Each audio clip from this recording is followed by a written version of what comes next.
he plays from this really old and tired playbook, right? Where there's no floor for him in terms of how low he will go. And we should be prepared for that. We should be prepared for the fact that he is not burdened by telling the truth.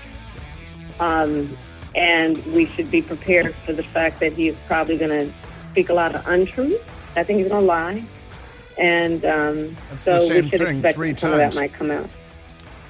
Kamala Harris this morning on, like to call urban radio.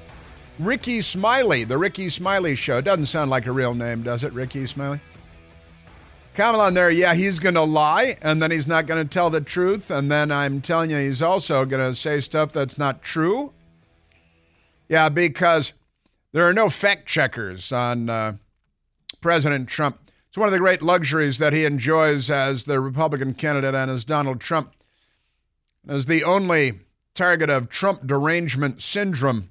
No fact checkers on him. Whereas you saying the same thing over and over again, not to be repetitive or redundant or unnecessarily duplicative, saying the same thing, he's going to lie and he's not going to tell the truth and he's going to say things that aren't true, and amazing stuff. Now, President Trump put out a statement over the weekend on Truth Social that led to this, he's going to put everybody in jail. And you know that MSDNC and CNN are all going crazy. Trump said he's going to put everybody in jail. You guys are actually putting your political enemies in jail by the thousands and trying to put your opposing candidate in jail for a century. And then you walk around saying Trump's going to try to put his political rivals in jail. Why? Why, you might ask?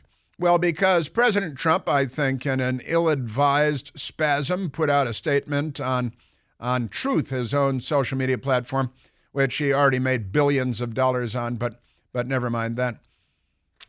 President Trump posted on Truth, cease and desist, in all capital letters, colon.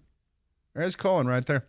And he writes, I, together with many attorneys and legal scholars, am watching the sanctity of the 2024 presidential election very closely because I know better than most the rampant cheating and skullduggery that has taken place by the Democrats in the 2020 presidential election.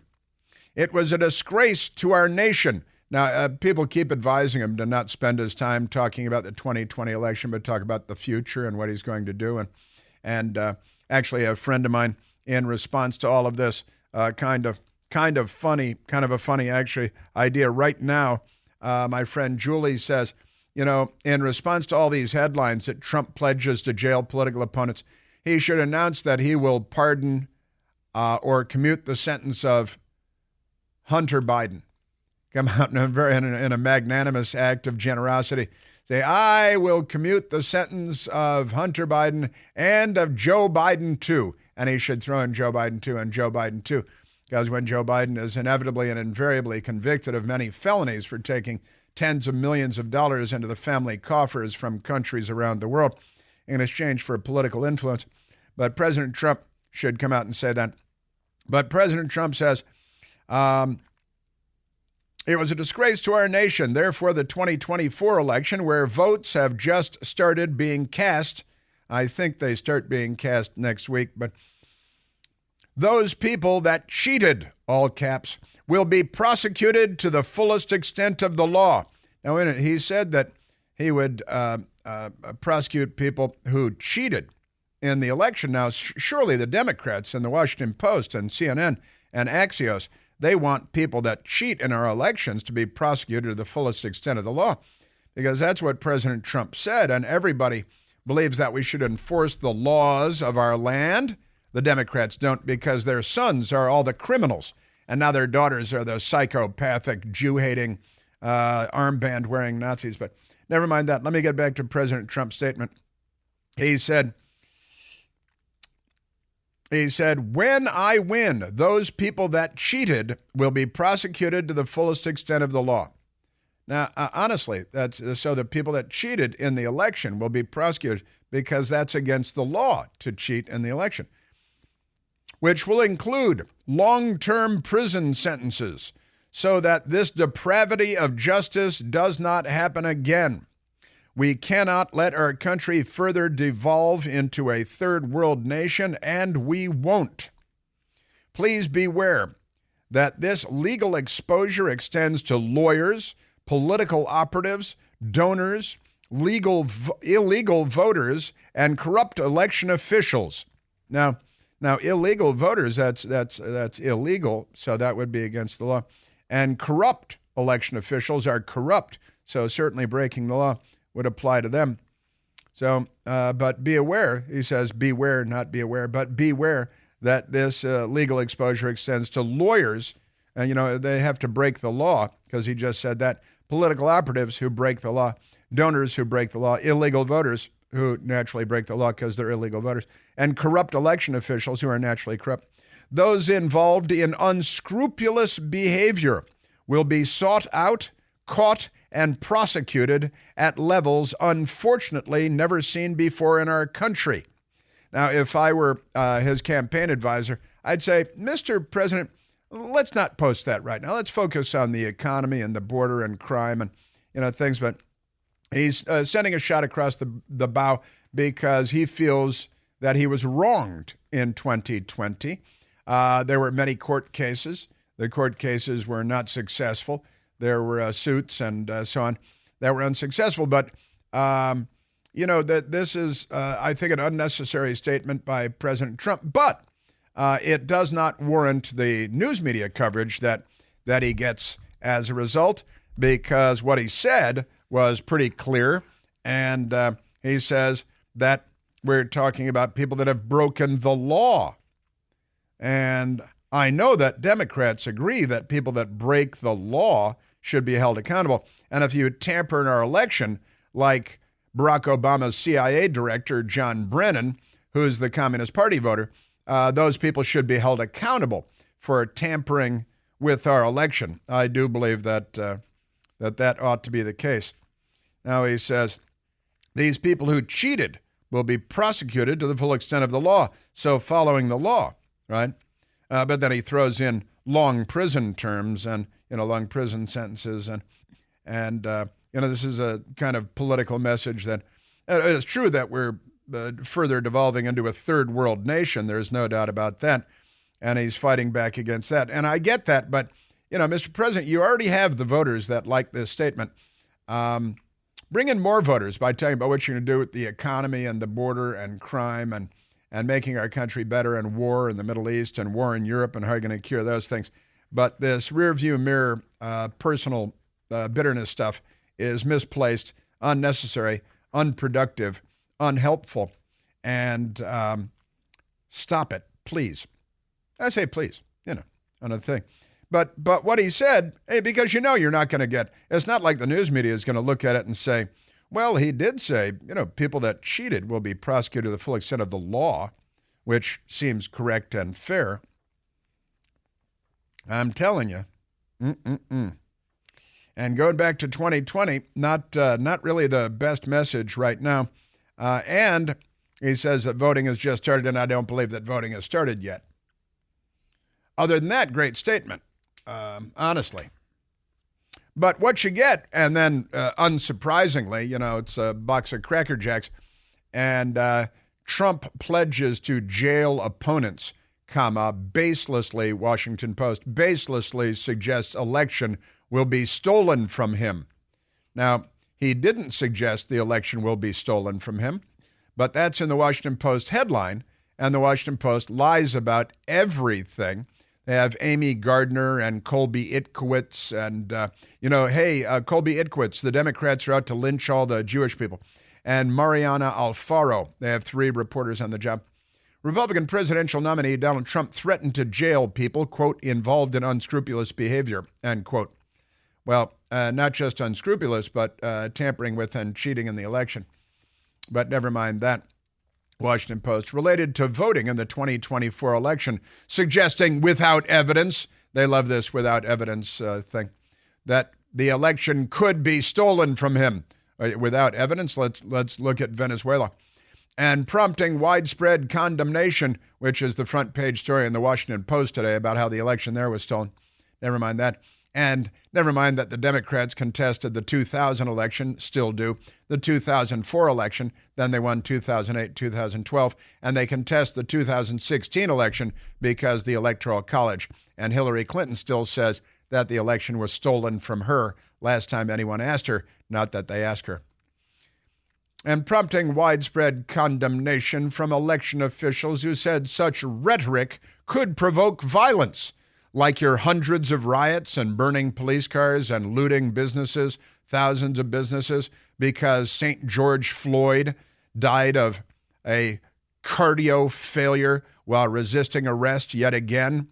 Like those riots of violence, there was political violence by thousands and thousands and thousands of Democrats and hundreds of mobs in hundreds of riots in scores of cities with billions in damage. But never mind that.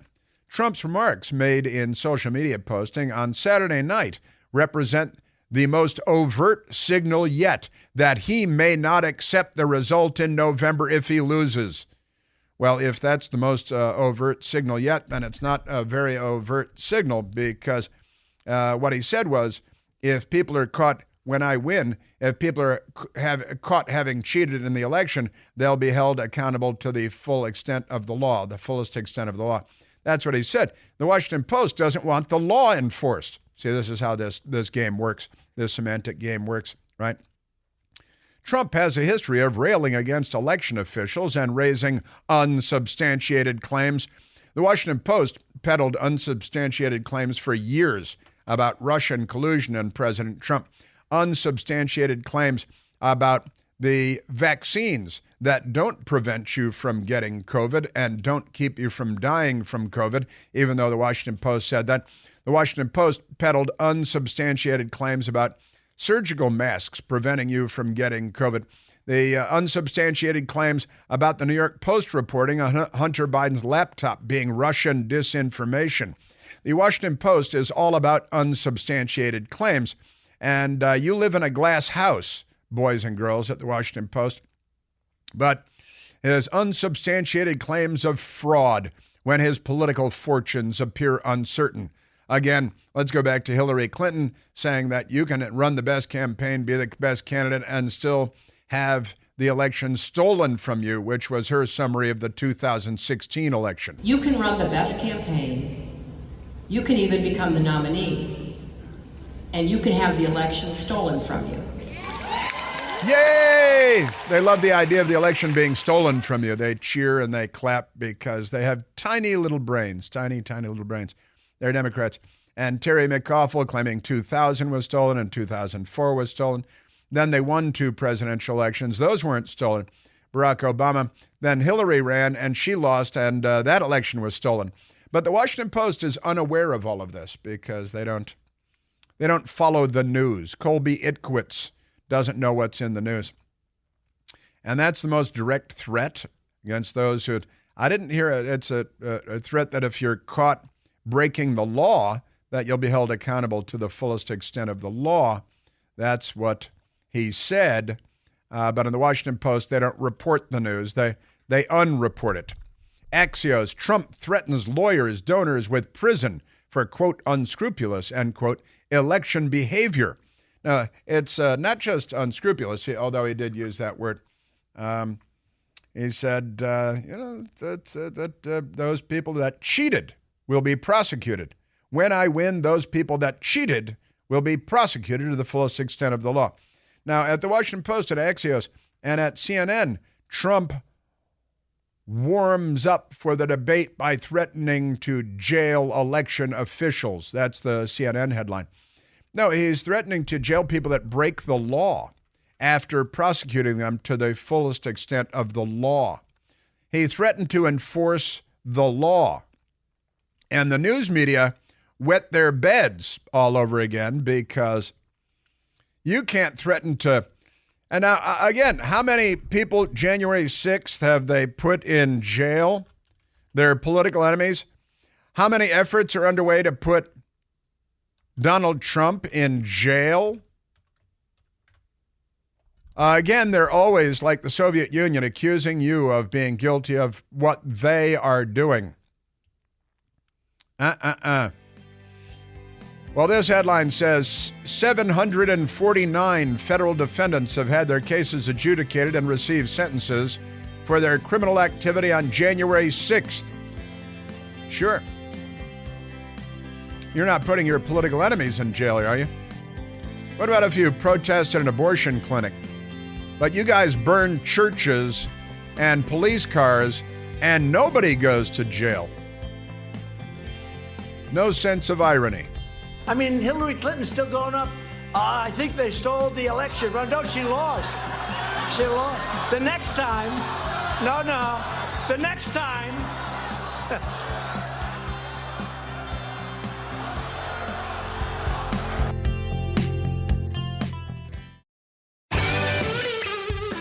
Let's go to the phones. Let's go to Dave, calling from Falls Church, Virginia. David, you're on the Chris Plant Show. Chris, how you doing today? It's Dave. Hey, Dave. Welcome. Doing great. Thanks very much. I've called in a few times before. You might recognize my voice. We have similar sorts of interesting backgrounds, etc. The one thing I mentioned to Jasmine, I worked with Liz Cheney for a year and a half at the State Department when we first set up the Office for Assistance Programs in the former Soviet Union. She was a junior. She was just out of college, working under her dad's and her mother's imprimatur at USAID, and then came over to State Department. Very solid, very professional then, but now I'm following her career, as I've done with lots of the other people in the same office under Ambassador Rich Armitage then, and Eagleberger and others. Following her career since then, she's obviously, gone around the bend, jumped the shark. I don't know what's happened, but, a case of, like I mentioned to you a few months ago, case of collective mental illness affecting her and her dad and so many other people now. Yeah, Trump derangement syndrome on fire. And Dick Cheney. I mean, first of all, Dave, the idea that Dick Cheney endorses the most left-wing Democrat presidential nominee in the history of the country, and that they celebrate Dick Cheney as a respected leader? Trump derangement syndrome, it just gets worse and worse and worse. And, how else can you explain it? It's madness. It's a mental illness, honestly. But I never thought I'd see the day where the Democrat Party is praising Dick Cheney as a great and respected leader. And that's the term, the respected leader. Dick Cheney. I've never been to this planet before. Who's in charge here?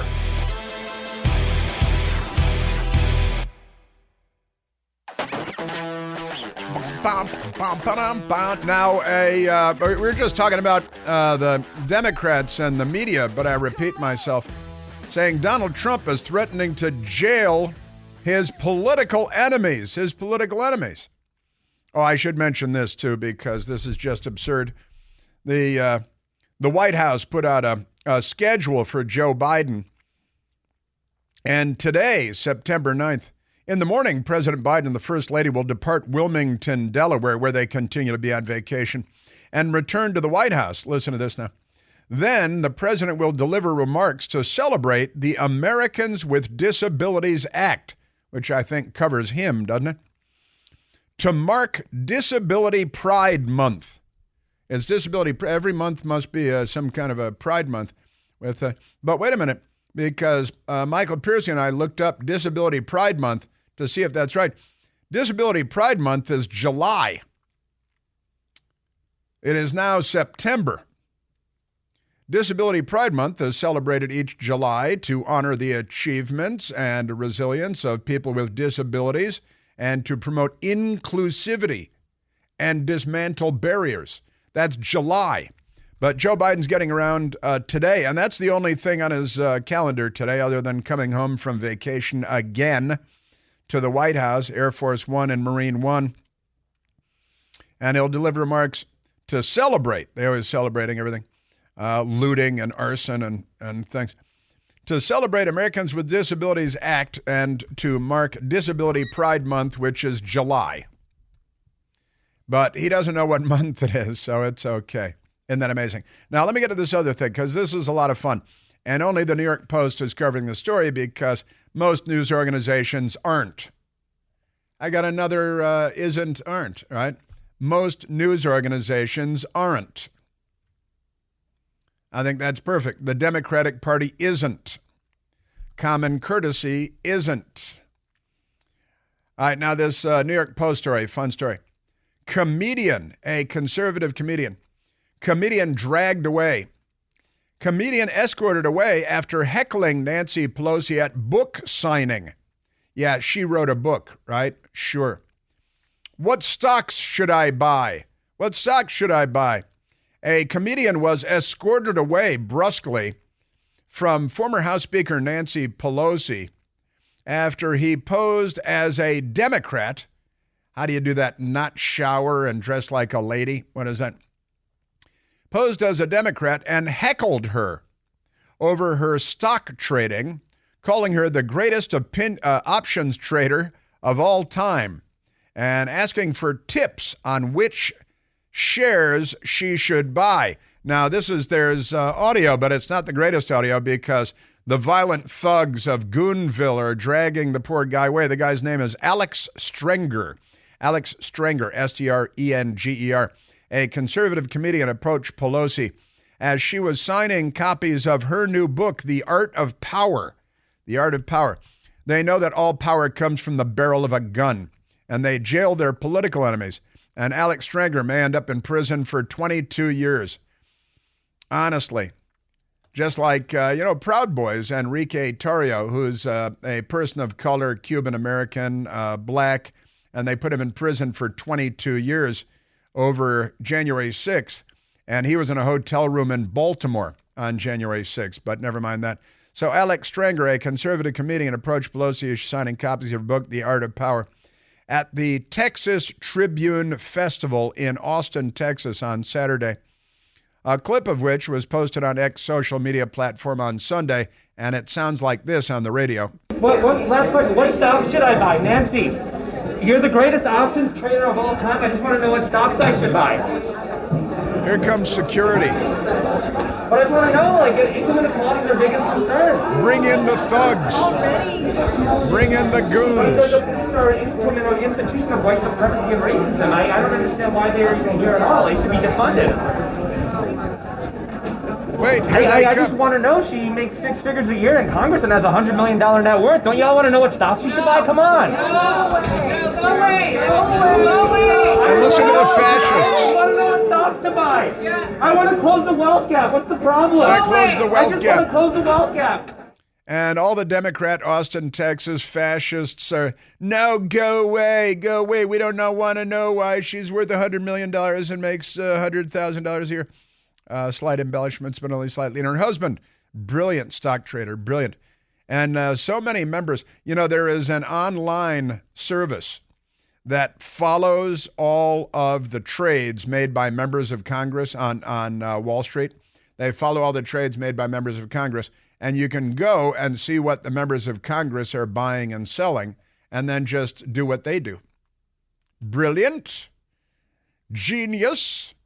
So Strenger, who is seen wearing a COVID mask, he's wearing a surgical mask, and a Bernie Sanders baseball cap, approached the table where Nancy Pelosi was sitting and identified himself as Noah, because, he's got an ark. He's got some animals outside. He says, I'm a UTA candidate, he says, University of Texas, Austin candidate. I was listening. I wasn't able to get a book, sold out.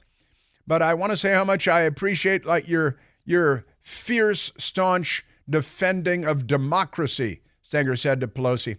Really means so much, And then he wanted to ask her about her stock tips and why she does so well.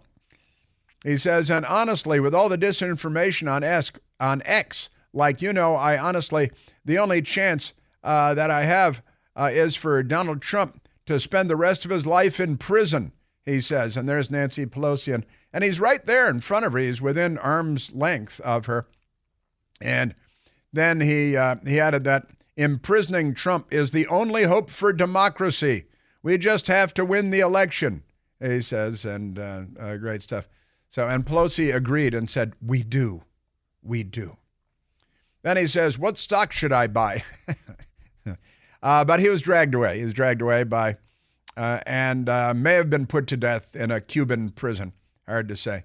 Young guy, looks like in good shape, having fun. And he's making fun of her, and so he's dragged away because just like all the headlines say today, the Democrats are going to put all their political enemies in prison.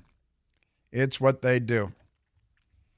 Now, again, RFK Jr. has left the Democratic Party because he said his father, RFK, Robert F. Kennedy, the senior, and his uncle, John F. Kennedy, the president, wouldn't recognize. They had found the Democrat Party unrecognizable today. Gloria Romero, who is the now former Democrat leader of the state Senate in California, has left the Democrat Party. She's from East L.A., straight out of Compton. Born in East L.A., and she has left the Democrat Party. Alan Dershowitz, the law professor emeritus from Harvard University, who had as students, among other people, Ted Cruz and Barack Obama. Very unimpressed with Barack Obama, very impressed with Ted Cruz. Lifelong Democrat and very vocal about it all his life. He has left the Democratic Party. More and more people are leaving the Democrat Party. Blexit is a movement for black people to exit the Democrat Party. There is a Latino exit the Democrat Party movement, an effort underway as well. All right, let's see. I know there's still more to get to, but we should go to a telephone call. Oh, and this is one I wanted to get to also. The Pacific Pundit with the headline, Fox CEO. They own Fox News and Fox Network and Fox Sports and everything. Fox CEO James Murdoch, one of the sons of Rupert Murdoch, and Facebook founder Dustin Moskovitz, billionaire, endorse Comrade Kamala. The Pacific Pundit. Comrade Kamala gets the endorsement of the owner of Fox News, James Murdoch, and one of the Facebook co-founder billionaires, Dustin Moskovitz. He should know that the Democrat Party is planning on killing all the Jews. The boxcars are coming. The rail spurs are being assembled. Amazing stuff. Yeah, and Fox News, the right-wing Fox News, but the owner, the son of Rupert Murdoch and the CEO of Fox, he endorses Kamala. That must be out of fear, I'm thinking. Isn't that amazing? That's an amazing story. And, I was searching around today, found a hilarious Washington Post fact check.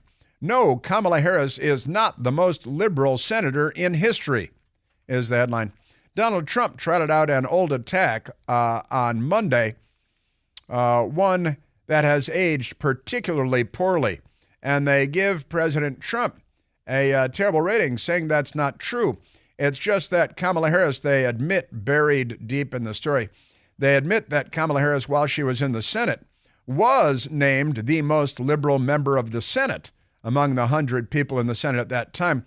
But they say that at the Washington Post, they fact-checked that as false because she's not the most liberal in history, just the most liberal while she was in the Senate. All right, let's grab a phone call. Let's go to Edward calling from Fayetteville, Arkansas. Eduardo, you're on the Chris Plant Show. Yes, Chris, glad to get a hold of you. I'm really incensed by Liz Cheney on ABC News yesterday. And I think what really sums up what she was saying was she said, I never viewed this as a policy election. Well, what is important is Trump's personality more important to you than Democratic policies, especially in the last 4 years? TDS, it's Trump derangement syndrome on fire, Edward. And it really is an extraordinary phenomenon. I think will be studied for generations to come. Trump derangement syndrome, how it affected American politics and electoral politics, presidential politics. Trump derangement syndrome is very real. and Liz Cheney has obviously been afflicted with the malady known as Trump derangement syndrome. And then she brought Dick Cheney in, who has been defined by the Democrat Party forever as evil incarnate, as Satan himself, commonly compared to Satan, including during the Golden Globes while an award was being accepted there. And the man that was Satan until day before yesterday, today is a respected statesman, according to the Democrat Party. What does that tell you about the Democrat Party, Edward? Well, the Democratic Party will do anything to try and keep their election. Yeah. So, and especially with a poor candidate like Harris. Yeah. Yeah. I used to consider Hillary Clinton the great whore of Washington, but I think Kamala Harris more fitly fits that description. She has literally slept her way to the top.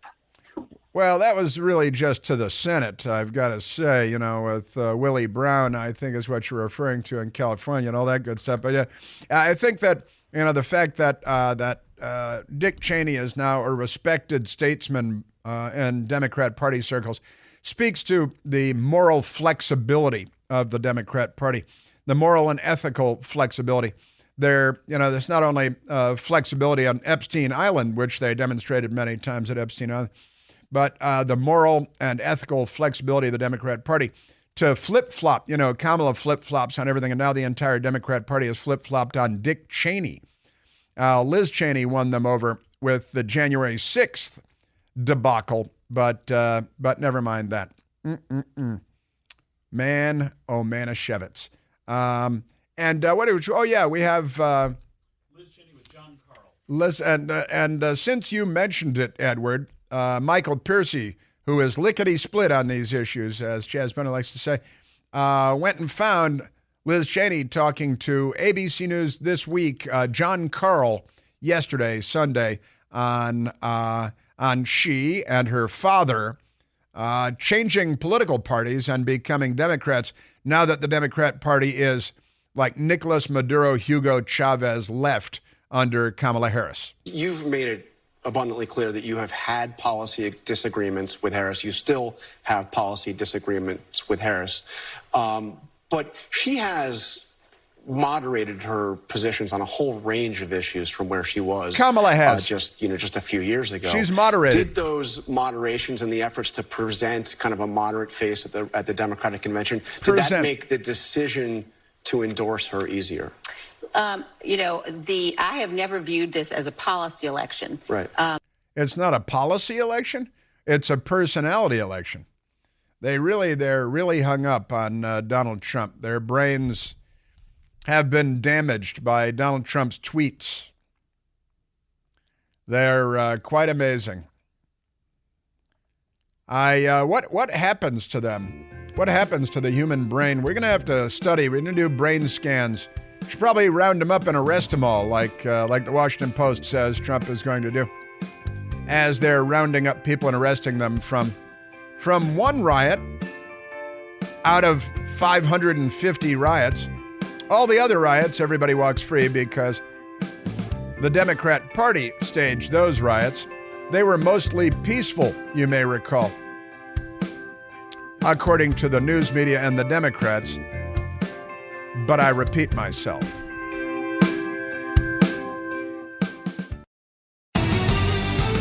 Now, tomorrow night is the big presidential debate, you may have heard. And you remember Kamala, she's debated,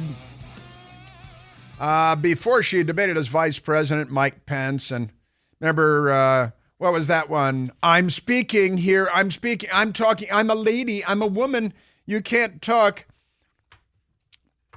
And that was in 2020, debating Vice President Mike Pence. The vice president said, when asked, well, why didn't y'all tell anybody? Y'all? He said, because the president wanted people to remain calm. Well, let's get no, but Susan, this is important. Susan, I want to add, but if, Mr. Susan, Vice President, I'm important. speaking. I have to I'm weigh speaking. in. I'm speaking. I'm speaking. I have to weigh in. No, I'm speaking. I'm speaking. And she did call Joe Biden in 2019 a terrible racist. I'm going to now direct this at Vice President Biden. I do not believe you are a racist. That's her way of saying you're a racist. I agree with you when you commit yourself to the importance of finding common ground. Of minding common ground? And then she went on to babble about all the racist stuff that he's always done. Kamala went on the Stephen Colbert Show because it's all a terrible, horrible cable television series. And say, boy, you were so tough in the debate. It was a debate. It's not funny. Not everybody landed punches like you did, though. It was a debate. We're so you don't proud. Mean it. What are you cackling? It was a debate. So you don't mean it. The whole reason, literally, it was a debate. It was Literally. called a debate. That's hilarious. She's on drugs, I think, and not the normal kind. That's pretty amazing stuff. Bernie Sanders is a Bolshevik. He honeymooned in the Soviet Union with his wife, who bankrupted that university. And he was on with Kristen Welker on NBC Fake News on the Face the Meat yesterday, and said that, and this is kind of interesting for a number of reasons.